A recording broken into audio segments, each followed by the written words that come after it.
Polio ಹನಿ ಹಾಕಿಸಿ ಅಂಗವೈಕಲ್ಯ ತಡೆಯೋಣ. ತಾಲೂಕಿನ ತಿಮ್ಮಾಪುರ ಗ್ರಾಮದಲ್ಲಿ ರಾಷ್ಟ್ರೀಯ ಪೋಲಿಯೋ ಕಾರ್ಯಕ್ರಮದ ಅಂಗವಾಗಿ ಭಾನುವಾರ ಲಸಿಕಾ ಕಾರ್ಯಕ್ರಮಕ್ಕೆ ಕರ್ನಾಟಕ ರಾಜ್ಯ ರೈತ ಸಂಘದ ಗದಗ ಜಿಲ್ಲಾ ಅಧ್ಯಕ್ಷ ಯಲ್ಲಪ್ಪ ಎಚ್ ಬಾಬರಿ ಚಾಲನೆ ನೀಡಿದರು. ಬಳಿಕ ಮಾತನಾಡಿ 2011ರಿಂದ ದೇಶದಲ್ಲಿ ಯಾವುದೇ ಪೋಲಿಯೋ ಪ್ರಕರಣಗಳು ಕಂಡುಬಂದಿಲ್ಲ. ಹೀಗಾಗಿ ಭಾರತವು ಪೋಲಿಯೋ ಮುಕ್ತವಾಗಿದೆ.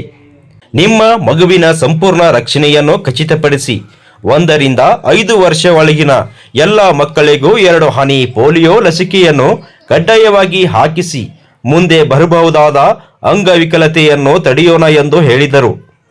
ಇದೇ ಸಂದರ್ಭದಲ್ಲಿ ಸಹಾಯಕ ವೈದ್ಯರಾದ ಗಂಗಮ್ಮ ಕುಂಬಾರ್ ಹಾಗೂ ಅಕ್ಷಿತಾ ಇಳಿಗೇರಿ ಮಾತನಾಡಿ, ತಮ್ಮ ತಿಮ್ಮಾಪುರ ಗ್ರಾಮದಲ್ಲಿ 2 ಪೋಲಿಯೋ ಲಸಿಕಾ ಕೇಂದ್ರಗಳನ್ನು ತೆರೆಯಲಾಗಿದೆ. ಇಲ್ಲಿ 500 ಮಕ್ಕಳಿದ್ದು ಅವರೆಲ್ಲರಿಗೂ ಪೋಲಿಯೋ ಲಸಿಕೆಯನ್ನು ಹಾಕುತ್ತೇವೆ ಎಂದು ಹೇಳಿದರು. ಈ ಸಂದರ್ಭದಲ್ಲಿ ಅಂಗನವಾಡಿ ಕಾರ್ಯಕರ್ತರಾದ ಲಕ್ಷ್ಮಿ ಇದ್ಲಿ, ಶಂಕ್ರಮ್ಮ ಇದ್ಲಿ, ವಿದ್ಯಾ ಇದ್ಲಿ, ದೇವಕ್ಕ ಆಲೂರು, ಶ್ರುತಿ ತುಪ್ಪದ್, ಸತ್ಯಮ್ಮ ಮಣ್ಣೂರ್, ಆಶಾ ಕಾರ್ಯಕರ್ತರು ವಿಜಯಲಕ್ಷ್ಮಿ ಉಂಡಿ, ಶಾರದಾ ಗೊಂದಿ ಹಾಗೂ ಮಕ್ಕಳು ಪಾಲ್ಗೊಂಡಿದ್ದರು. ಕರ್ಕೊಂಡು ಬಂದು ಪೋಲಿಯೋ ಲಸಿಕೆಯನ್ನು ಹಾಕಿಸ್ಬೇಕು. ಯಾಕಂದ್ರೆ ನಿರಂತರವಾಗಿ ನಾವು ಪೋಲಿಯೋ ವಿರುದ್ಧ ಹೋರಾಡ್ತಾ ಇದ್ದೀವಿ. ಈ ಮುಂಚೆ ನಮ್ಮದು ಪೋಲಿಯೋ ಮುಕ್ತ ಭಾರತ ಅಂತ ಘೋಷಣೆ ಆಗಿತ್ತು. ಆದರೂ ಸಹ ಅಕ್ಕಪಕ್ಕದ ರಾಜ್ಯಗಳಲ್ಲಿ ಕೆಲವೊಂದು ಪೋಲಿಯೋ ಕೇಸ್ಗಳು ಕಾಣಿಸಿಕೊಂಡ ಕಾರಣ ಮತ್ತೆ ಇದು ನಾವು ಈ ಪೋಲಿಯೋ ಲಸಿಕೆಯನ್ನು ಹಾಕ್ತಾ ಇದ್ದೀವಿ. ಈ ಕಾರಣ ನೀವು ನಿಮ್ಮ ಮಕ್ಕಳನ್ನು ಕರೆತಂದು ಪೋಲಿಯೋ ಲಸಿಕೆಯನ್ನು ಹಾಕಿಸಿ ಮಕ್ಕಳನ್ನು ಪೋಲಿಯೋ ಮುಕ್ತವನ್ನಾಗಿ ಮಾಡಿ ನಿಮ್ಮನ್ನು ವಿನಂತಿಸಿಕೊಳ್ತೇವೆ.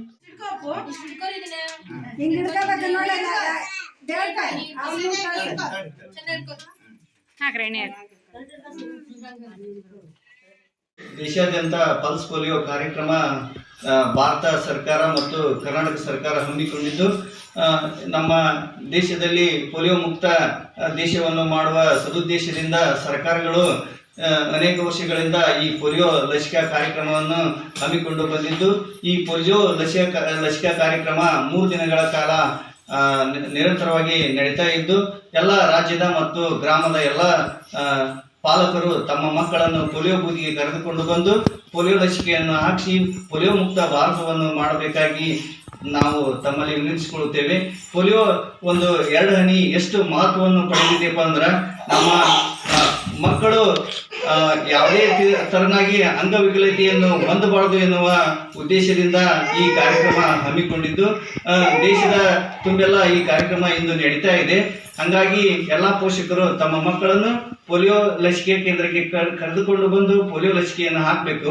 ಈಗಾಗಲೇ ಭಾರತ ಪೋಲಿಯೋ ಮುಕ್ತ ಆಗಿದ್ದರೂ ಕೂಡ ನೆರೆಯ ದೇಶಗಳು ಮತ್ತು ನೆರೆಯ ದೇಶಗಳಲ್ಲಿ ಅಲ್ಲಲ್ಲಿ ಸ್ವಲ್ಪ ಪೋಲಿಯೋ ಕಂಡು ಬಂದ ಕಾರಣ ನಮ್ಮ ದೇಶದಲ್ಲಿ ಇಂದು ನಮ್ಮ ಸರ್ಕಾರಗಳು ಈ ಪೋಲಿಯೋ ಕಾರ್ಯಕ್ರಮವನ್ನು ಹಮ್ಮಿಕೊಂಡಿದ್ದು, ಈ ಒಂದು ಯಶಸ್ವಿಗೊಳಿಸಬೇಕಾಗಿ ತಮ್ಮಲ್ಲಿ ವಿನಂತಿಸಿಕೊಳ್ತೇವೆ.